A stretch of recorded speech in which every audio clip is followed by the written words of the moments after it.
Gênesis capítulo 19. Sodoma e Gomorra são destruídas. A noite estava caindo quando os dois anjos chegaram a Sodoma. Ló estava sentado à porta da cidade. Logo que os viu, Ló se levantou ao seu encontro e prostrou-se com a face por terra. E suplicou: Eu vos peço, meus senhores, descei à casa do vosso servo, para aí passardes a noite e lavardes os pés. De manhã retomareis vosso caminho. Contudo, eles contestaram: Não, nós passaremos a noite na praça. Todavia Ló insistiu tanto que eles aceitaram o veemente convite e seguiram com ele para sua casa e entraram. Ló preparou-lhes uma refeição, fez questão que se alimentassem de pães asmos e eles comeram. Então aqui já estava ficando a noite. Dois anjos chegaram lá em Sodoma.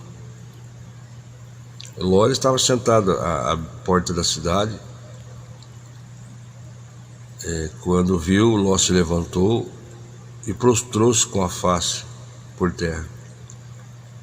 Ele suplicou: Eu vos peço, meus senhores, que descei à casa do vosso servo para aí passardes a noite e lavar os pés. De manhã nós retomaremos o vosso caminho. E eles contestaram, Não, nós passaremos a noite na praça. Aí Ló insistiu tanto que eles aceitaram o convite para entrar na casa. Aí Ló preparou uma refeição, fez questão que eles comessem pães asmos e eles comeram. Versículo 4. Eles não tinham ainda deitado quando a casa foi cercada pelos homens da cidade. Os homens de Sodoma, desde jovens até velhos, todo o povo sem exceção, chamaram Ló e lhe ordenaram: Onde estão os homens que vieram para a tua casa esta noite? Traze-os aqui para fora, para que tenhamos relações sexuais com eles. Você veja só, então, foi dois anjos que chegaram a Sodoma, está falando no versículo 1, e agora nós estamos lendo o versículo 5, eles deram uma ordem para Ló. Onde estão, só que eles se referiram, onde estão os homens que vieram para a tua casa esta noite? Aí falaram: traz eles aqui fora para que nós vamos ter relações sexuais com eles. Versículo 6. Então Ló saiu para conversar com aqueles homens, fechou bem a porta atrás de si e rogou-lhes: Por favor, meus amigos, não cometais essa perversidade. Versículo 8. Ouvi, tenho duas filhas que ainda são virgens, eu vou lastrarei, fazei-lhes o que bem vos parecer, mas a estes homens nada façais, porque se encontram sob a proteção do meu teto. Retira-te daí, esbravejaram eles, e alegaram furiosamente: Este homem é um simples estrangeiro, veio morar entre nós e já pretende ser juiz em tudo? A ti, pois, faremos ainda pior do que a eles.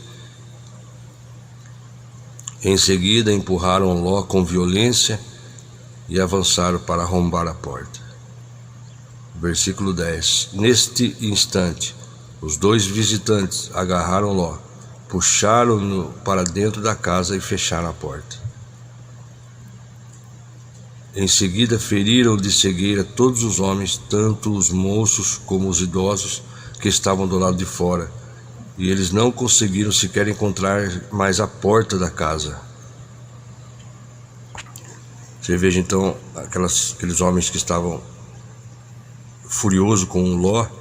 Os dois visitantes agarraram Ló, puxaram para dentro da casa, em seguida feriram de cegueira todos os homens que estavam lá fora, todos, e eles não conseguiram sequer encontrar mais a porta da casa. Mostra o poder sobrenatural de Deus.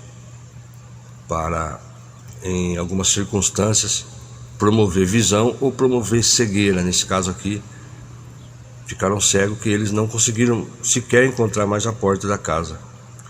Continuando, no versículo 12: Então os 2 homens perguntaram a Ló: Ainda tens mais alguém dos teus na cidade? Genros, filhos ou qualquer outro parente? Faze-os sair daqui depressa. Então os 2 homens perguntaram: tem mais parentes na cidade? E deixaram, está escrito aqui, ó: faze-os sair daqui depressa, porque estamos para destruir completamente este lugar. O clamor que sobe constantemente ao Senhor contra esse povo é tão grande e maligno que ele nos enviou para destruir a cidade. Então aqui comprova que os 2 anjos foram enviados pelo Senhor e com a missão de destruir a cidade, com a ordem, com a ordenança de destruir a cidade. Versículo 14: Então Ló correu e foi falar com os homens que iam se casar com suas filhas, e eles os instava. Levantai-vos, saí deste lugar, porque o Senhor destruirá toda a cidade. Saí deste lugar, porque o Senhor destruirá toda a cidade. Todavia eles pensaram que ele estivesse apenas brincando. É a mesma coisa hoje, quando nós lemos a palavra de Deus, procuramos entender. Não devemos, em hipótese alguma, brincar com a palavra de Deus. Tem pessoas que nós ministramos o Evangelho e elas também levam a brincadeira. Você veja só aqui, ó. Eles pensaram que eles estivessem apenas brincando. E tem muitas expressões da palavra de Deus, irmãos, que elas são tão fortes, tão sérias, que as pessoas têm medo e outras não têm reverência e acabam achando que é brincadeira. Mas se for levar tão a sério a palavra de Deus assim, a Bíblia não é tão séria assim. Então elas menosprezam. Menosprezando a Bíblia, elas estão menosprezando Jesus. Versículo 15: Ao raiar da aurora, os anjos insistiram com Ló, ordenando: Levanta-te, toma tua mulher e tuas 2 filhas que aqui se encontram, para que não pereças no castigo da cidade. Você veja aqui que houve o aviso. Os anjos avisaram, os 2 homens avisaram. Ló também foi falar com os homens que iam se casar com suas filhas. Eles pensaram que estava brincando. Então hoje também Deus nos avisa: arrependei-vos e se convertei de todo o coração, Senhor. Nós temos vários avisos que Jesus vai voltar, e muitas pessoas não estão ouvindo, achando que a vida é uma brincadeira, mas não é. Nós temos uma eternidade a ser vivida. Precisamos nos arrepender, romper com o pecado e buscar comunhão diária com o Senhor, porque a qualquer momento Jesus pode voltar, e Ele certamente voltará. Isso é certo, não é brincadeira, isso é absolutamente certo, plenamente convicto que Jesus voltará. Entretanto, como ele hesitasse, os homens o tomaram pela mão, bem como sua mulher e suas 2 filhas, conduziram-nos à força e os deixaram a salvo fora da cidade, pelo misericordioso amor que o Senhor teve para com eles. Pelo misericordioso amor que o Senhor teve para com eles. Então veja só, Ló ocupava uma posição de destaque na administração da cidade, visto que no portão das cidades é que se tratavam os assuntos jurídicos e os assuntos sociais se tratavam no portão da cidade. Ló, então, ele ocupava uma posição de destaque na administração daquela cidade. Ló havia então alcançado o sucesso que ele tanto perseguira. Agora, deixar tudo para trás era muito difícil, mas muito mesmo. Por isso, os anjos do Senhor lhe deram literalmente a mão. Então, os anjos de Deus deram a mão a Ló. Os 10 supostos justos que Ló contava que existissem na cidade, ele, a esposa, 2 filhos solteiros, 2 filhas casadas com os maridos e 2 filhas solteiras, e que levariam Deus a cumprir seu acordo, já estavam reduzidos a 4 pessoas, olha só, 4. Contudo, o Senhor teve compaixão deles, a fim de registrar para sempre que o livramento, olha só, o livramento e a salvação devem-se ao amor misericordioso de Deus. É devido, graças ao amor de Deus, ao amor misericordioso de Deus, misericórdia, favor imerecido, e não de qualquer possível justiça ou obra humana. Então, o Senhor teve compaixão dele a fim de nos deixar claro, esclarecido, deixar certo, registrado também, para sempre, para toda a eternidade, que o livramento e a salvação devem-se ao misericórdia, amor de Deus. Não é por questão de obra humana, de forma alguma, justiça ou obra humana. Salvação e o livramento e a salvação vêm do Senhor, por causa do misericordioso amor que o Senhor teve para com eles e tem para conosco, para todos aqueles que obedecem e procuram viver uma vida de santidade ao Senhor. Versículo 17. Assim que os tiraram da cidade, um dos anjos recomendou a Ló: livra-te, salva tua vida depressa, não olhes para trás, nem pares em nenhum lugar durante tua jornada pela planície. Foge para a montanha a fim de que não pereceres com os demais. Versículo 18. Ló, entanto, argumentou: não, meu senhor, eu te rogo, eis que teu servo encontrou graça aos teus olhos e mostraste uma grande misericórdia a meu respeito, salvando minha vida. Mas não conseguirei chegar até a montanha, sem que me atinja primeiro essa terrível destruição e eu venha morrer também. Versículo 20. Eis ali uma pequena cidade. Está tão próxima que me é possível correr até ela. Permite que eu fuja depressa para lá. Mesmo sendo tão pequena, lá encontrarei abrigo e estarei salvo. Então lhe respondeu ele: faço-te ainda esta graça, não destruirei a pequena cidade de que falas. Depressa, refugia-te lá, porque nada posso fazer enquanto não tiveres chegado lá. É por esse motivo que se deu a essa cidade o nome de Zoar. Assim que o sol se ergueu sobre a terra e Ló entrou em Zoar, Yahvé, o próprio Deus, fez chover do céu fogo e enxofre sobre Sodoma e Gomorra. Assim ele destruiu completamente aquelas cidades e toda a planície, com todos os habitantes das cidades e toda a vegetação ao redor. Então nós vejamos aqui que assim que o sol se ergueu sobre a terra de Ló, a terra, e Ló entrou em Zoar, Deus, Yahvé, o próprio Deus, fez chover do céu fogo, enxofre sobre Sodoma e Gomorra. Foi destruído completamente aquelas cidades e toda a planície, com todos os habitantes da cidade e toda a vegetação. Foi destruído tudo. Versículo 26. Contudo, a mulher de Ló olhou para trás e imediatamente transformou-se numa estátua de sal. Aqui percebe que nós não devemos focar no passado, não devemos olhar para trás da onde nós saímos, não devemos ter saudades do Egito, não devemos ter pensamentos, mas assim estar em constante comunhão com o Senhor, prosseguindo para o alvo, como disse o apóstolo Paulo, esquecendo para as coisas que para trás ficam, seguindo para o alvo, que é Jesus. Versículo 27. Na manhã seguinte, Abraão se levantou e voltou ao lugar onde tinha estado na presença do Senhor, e contemplou a cidade de Sodoma e Gomorra, assim como toda a planície, e o que viu foi uma densa fumaça que subia da terra, como fumaça de uma fornalha. Então Abraão, quando se levantou, então na manhã seguinte, quando Abraão se levantou,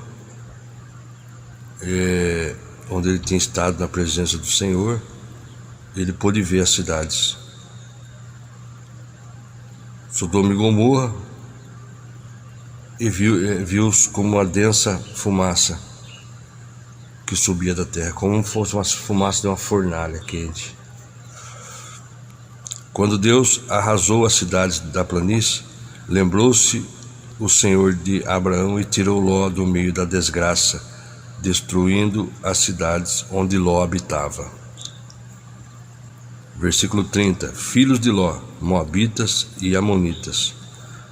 Versículo 30, continuando. Ló partiu de Zoar com suas 2 filhas e passou a viver nas montanhas, porque tinha grande receio de permanecer morando na pequena Zoar. Por esse motivo, instalou-se numa caverna nas montanhas, ele e suas filhas.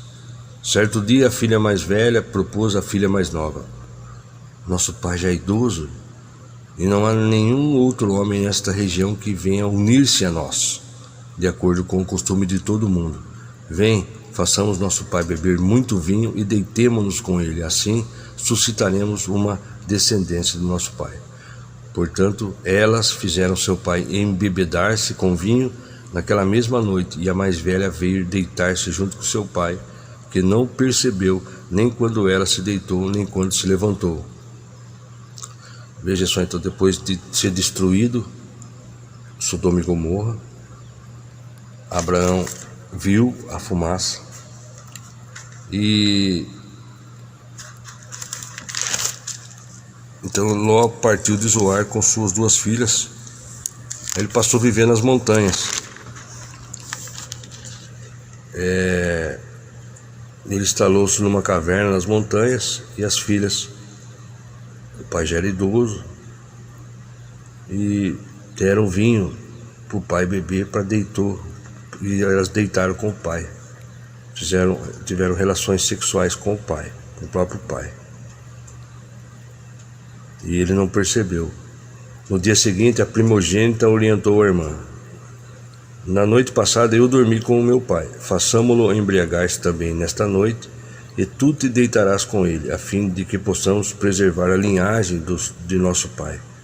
Versículo 35. Então outra vez deram muito vinho ao pai naquela noite, deram muito vinho, e a filha mais nova foi e se deitou com ele. Ló não tomou conhecimento quando ela se deitou, nem quando se levantou. Assim as 2 filhas de Ló engravidaram do próprio pai. A primogênita teve um filho e deu-lhe o nome de Moabe. Este foi o pai dos moabitas de hoje. E a mais nova deu também à luz um filho e chamou de Ben-Ami. Este foi o pai dos amonitas de hoje. Devemos lembrar que todo e qualquer pecado, antes de tudo, é uma afronta e desobediência contra Deus, e depois contra as pessoas envolvidas. Por isso Deus, ele sempre olha, ele sempre avalia o íntimo de cada ser humano, e não apenas para o formalismo religioso. Para Deus, a nossa motivação íntima é o primeiro grande passo para uma vida espiritual que de fato agrada a Deus. Sinceridade, devemos ser sinceros, e a pureza do coração foi o que Deus observou, por exemplo, na vida de José e na confissão do rei Davi. E nos dias de hoje, nós precisamos nos esforçar para termos sinceridade e a pureza de coração diante de Deus. A purificação do nosso coração vem da obediência à palavra de Deus. Constante obediência à palavra de Deus vai purificando o nosso coração. O coração aqui é a mente, e o coração também é a nossa maneira de viver, o nosso estilo de vida, a nossa santificação. Então, concluímos a leitura de Gênesis 19.